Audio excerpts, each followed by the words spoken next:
Ce n'est pas une rampe de lancement de vaisseau spatial, mais le centre Georges Pompidou à Paris.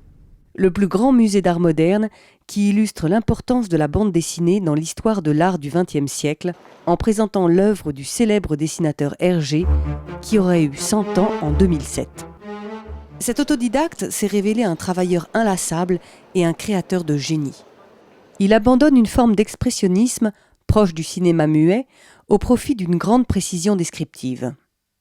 Hergé se documente, se rapproche de la réalité. Son travail en noir et blanc a atteint une certaine magie graphique. La liberté, la vibration du trait y sont à leur apogée.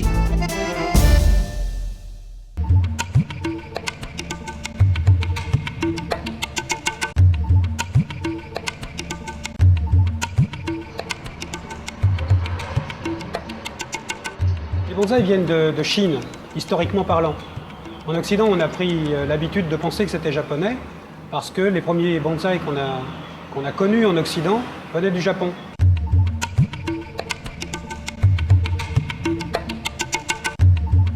Pour harmoniser sa forme, pour lui donner des volumes agréables à l'œil, et pour que, malgré sa petitesse, il ressemble à un arbre tel qu'on pourrait le voir à l'état sauvage, entre guillemets, eh bien on le taille, on le forme, et on adapte comme ça sa croissance aux ressources dont il dispose, ce qui permet aux arbres de vivre absolument sans souffrance, contrairement à beaucoup d'idées reçues sur la question. Les films qu'on faisait à l'époque, pas en 1935, je ne sais pas si la rentabilité, si vous voulez, de cette source de profit est suffisante pour permettre de faire des très gros films. Je pense que c'est surtout destiné à des jeunes réalisateurs ou à des vieux, mais qui font des films d'avant-garde, des films d'auteur. Parce que le film d'auteur est en voie de perdition. Donc grâce à ça, il pourrait aller dans les foyers se populariser en fait. Parce qu'il y a beaucoup de films d'auteur qui sont populaires, mais malheureusement, ils n'ont pas de diffusion suffisante, donc ils meurent, ils s'étouffent. Alors peut-être que ça, c'est une façon d'ouvrir le marché et surtout d'avoir des téléspectateurs qui peuvent voir des œuvres qu'ils ne verront jamais autrement.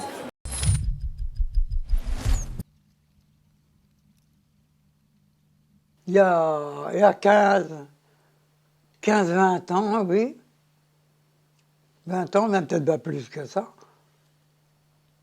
Et je faisais venir des vendangeurs d'Espagne pour vendanger.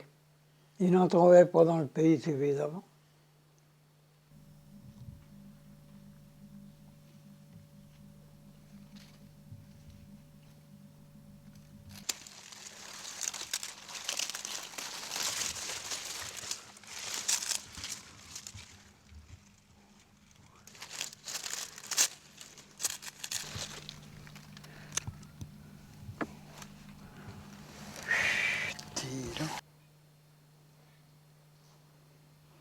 Ah, mais c'est que des mignons à Parassi, il n'y en a plus beaucoup. C'est des étrangers du côté de Sancerre, ils ne sont pas du pays. Puis les autres, ils sont en retraite. Et on laisse les villes. Ouais. Oh, ben ça fait du boulot. Mais j'ai tout juste mon pli. Mon petit feu là. Oui, ça va. Hein? Ah non, non. Oui, il va peut-être en pisser un petit peu.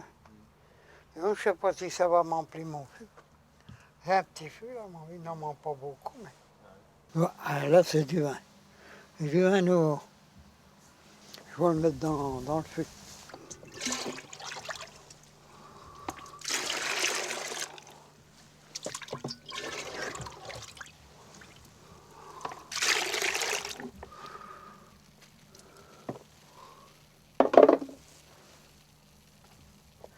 On va emmener ça, puis il nous reste.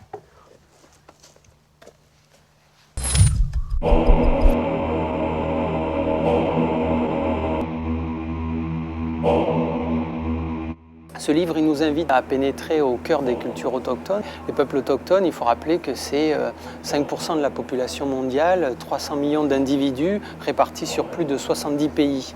La vocation aussi de cet ouvrage, c'est de sensibiliser au fait que des cultures peuvent s'éteindre au même titre que des espèces végétales et animales.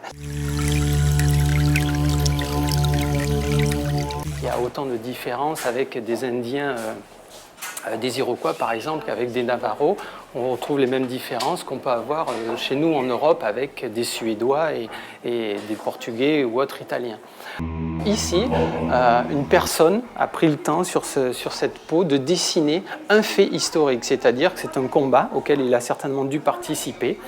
Et il y a surtout cette idée de conscience, c'est-à-dire la conscience du fait et le fait de vouloir le transcrire, c'est-à-dire le faire passer à des générations ou de montrer ce qui s'est passé. Sur certaines peaux, on retrouve des pictogrammes qui sont liés à la mythologie. Leur vie quotidienne s'inscrit dans la spiritualité, dans la mythologie, dans le sacré.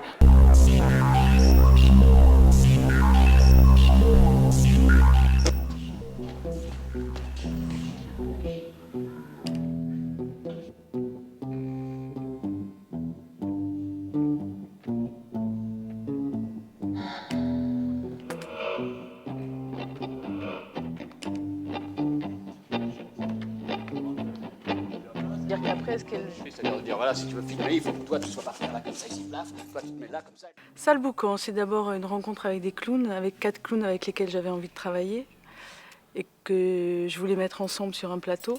Je pense que les mieux placés pour parler de problèmes de nos sociétés, ce sont les clowns aujourd'hui. Parce que d'abord, ils sont miroirs de nous, ils ont beaucoup d'humour et du coup, ils touchent des zones beaucoup plus sensibles. Ça dégénère. Ça dégénère. Oh, une chasse à l'homme.